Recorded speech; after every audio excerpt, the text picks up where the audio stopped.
Oksana, bonjour. Bonjour. Gérard, bonjour. Bonjour. Vous êtes les cofondateurs d'une association qui s'appelle Amitié Loire-Ukraine. Et j'avais envie de vous recevoir, de vous écouter, de découvrir un événement qui arrive dans les jours prochains. C'est l'art unit les cœurs.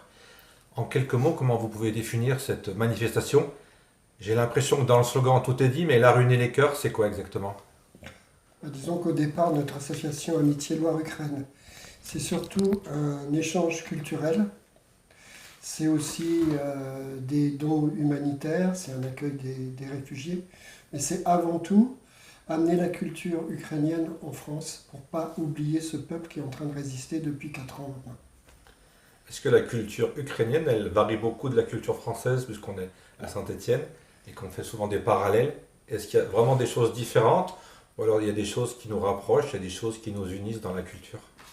Moi, je pense que les cultures sont différentes et à chaque fois, il y a des valeurs communes qui nous rejoignent, évidemment. Oui, oui.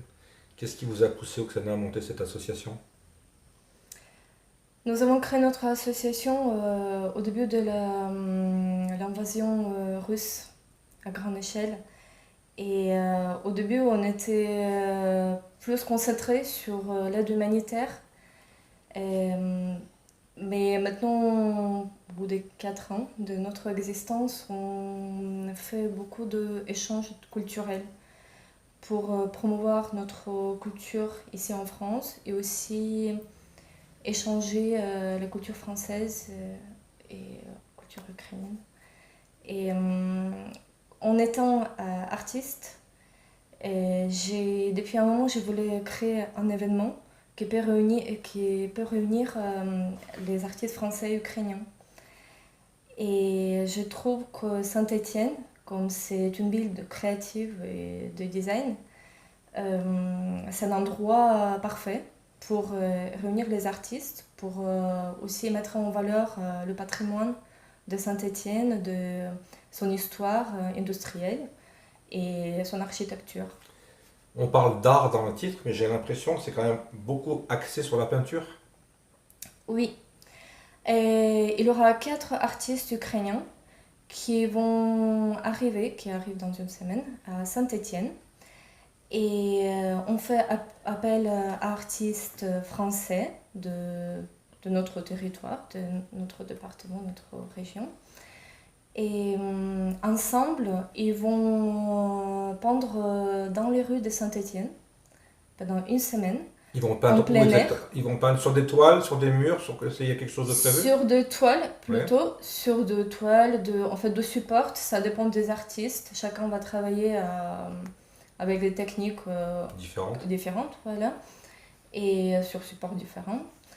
Et ensemble, ils vont créer des œuvres inspirées par l'architecture de Saint-Étienne. Nous avons choisi les endroits, tous les jours on va changer l'endroit de nos séances de peinture. Et à la fin, l'événement se terminera par une exposition dans le hall de Hôtel de Ville De de la mairie. Saint-Étienne. Et tous ces événements, ces peintres qui vont être dans la rue à faire leurs œuvres, est-ce que le public aura accès ou alors faudra attendre ou alors ils dévoileront le résultat qu'à la fin? Comment ça se passe? Est-ce qu'ils vont jouer avec le public? Est-ce qu'il y aura des échanges? Quel est le fil conducteur finalement? Justement, l'art unit les cœurs, c'est pas simplement une exposition, Ouais. c'est surtout l'échange. En fait, créer cet espace d'échange entre les artistes, déjà les artistes ukrainiens et les artistes français, et aussi le public, les visiteurs des familles de Saint-Étienne qui peuvent toujours venir et admirer le travail des artistes. Quel est le message essentiel que vous voulez faire passer à travers cette manifestation qui se déclare culturelle et de l'art? Est-ce qu'il y a également un message politique ou un message fraternel? Je ne sais pas comment l'exprimer. Plutôt c'est fraternel, Ouais. plutôt culturel, fraternel. Dire que l'art, il dépasse les On va frontières. dérouler ce programme.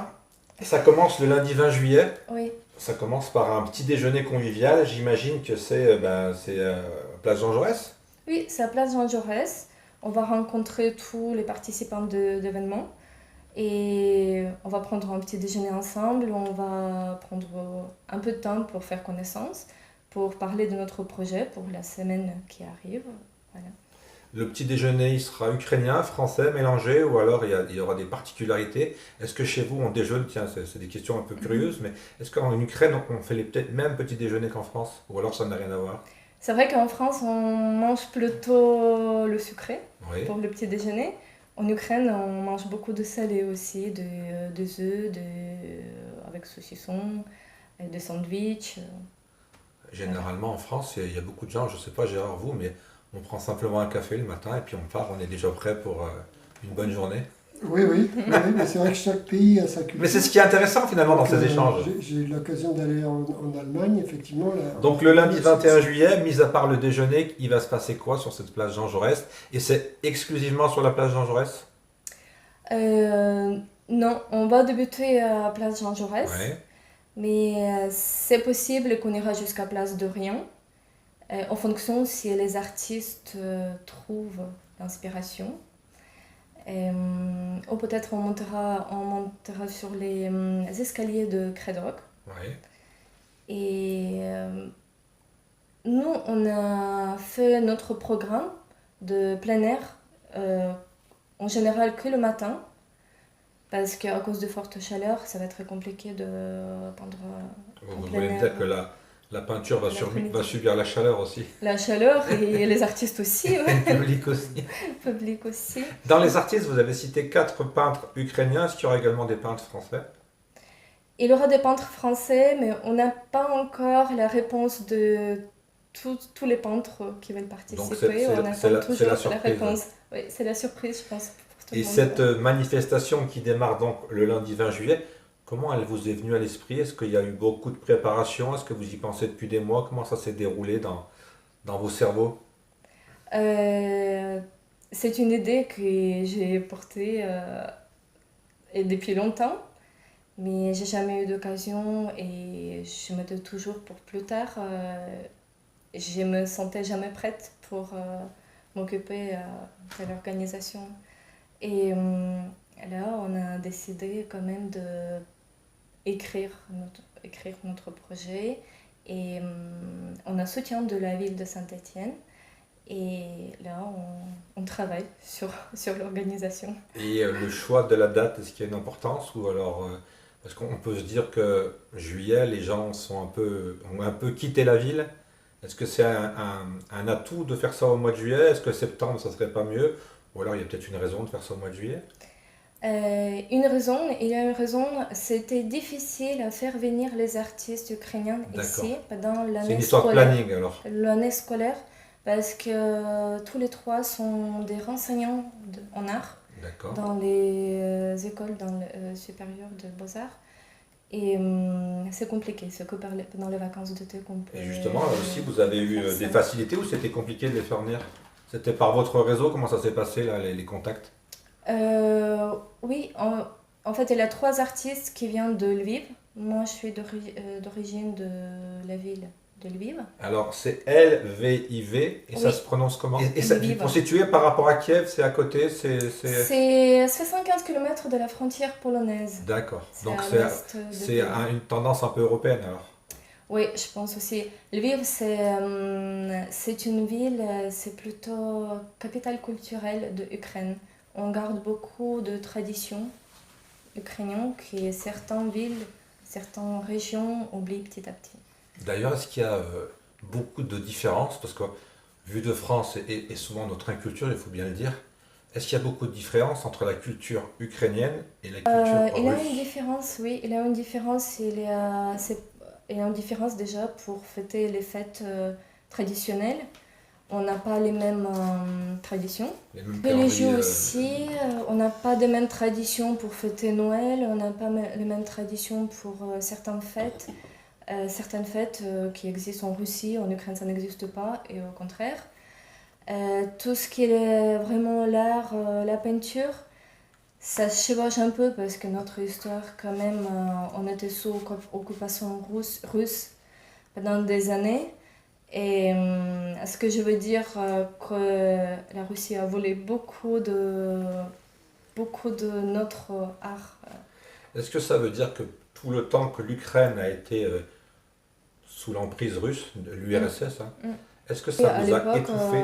la Russie tuait énormément, supprimait, tuait tous les intellectuels, tous les écrivains, les peintres ukrainiens pour, euh, pour justement détruire La culture, la l'histoire culture même. ukrainienne, l'histoire ukrainienne et en fait, apprivoiser, c'est ça, pour dire que c'est russe.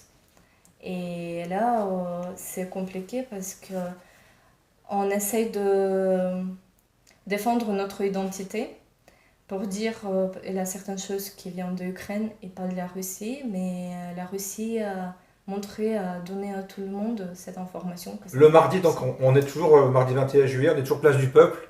Est-ce qu'il y a des choses différentes suivant les jours? Est-ce qu'il y a d'autres artistes qui viennent se greffer? Comment ça va se passer aussi le déroulé chaque jour? Chaque jour, le matin, on va peindre dans les différents lieux. Normalement, sur notre page Facebook de événements, il y a tous les détails de programme. Aussi, on va faire des ateliers ouverts à tous, aux les enfants, Les aux ateliers adultes, de dessin? de dessin. Voilà. Il y aura mardi l'après-midi, il y aura atelier de pastel sec à partir de 10 ans, qui est ouvert à tout le monde. Et aussi vendredi au parc Fraisse à Sorbier, il y aura l'atelier de l'aquarelle avec une des artistes, animée par une artiste ukrainienne. Et samedi, à Rochetaillé, on planifiait faire une démonstration de l'aquarelle d'un vrai maître de l'aquarelle, Ihor Yurchenko. Et il est connu à C'est tout des l'international. choses qui sont programmées le matin. Non, les ateliers, c'est dans l'après-midi. Oui. Le matin, on va pendre au plein air, à plein air. D'accord, ce que je vois le samedi 25 juillet, donc de 9 heures à midi, c'est les vestiges du château de Rochetaillé. Oui, Et là, vous pouvez cumuler plusieurs arts, la peinture et l'histoire avec le château de Rochetaillé. oui.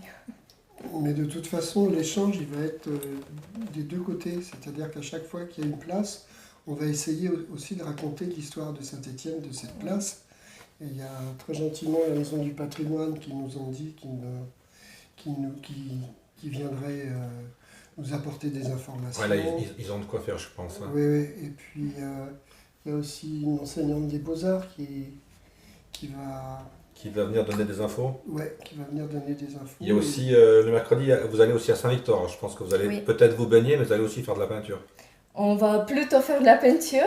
Le matin, on sera à la plage et l'après-midi, on sera dans les rues de village, de centre de village et le château. L'exposition, donc le vernissage aura lieu donc à l'hôtel de ville le mardi 28 juillet à 18 h. Oui, Cette exposition, elle va rester combien de temps à l'hôtel de ville, vous le savez? jusqu'à 26 août. Ah, donc un mois, quoi, en gros. Hein. Oui, À la suite de ça, il se passe d'autres rendez-vous, il y aura d'autres choses. Vous donnez rendez-vous pour peut-être donner un peu des infos sur ce qui s'est passé. Est-ce qu'il y a d'autres rendez-vous prévus à la rentrée, des choses comme ça? Un bilan je pense qu'au fur et à mesure, on va rajouter des rendez-vous, des idées des artistes, des visites. On aimerait bien faire visiter un peu la ville à nos artistes, de découvrir la ville de Saint-Étienne, des musées,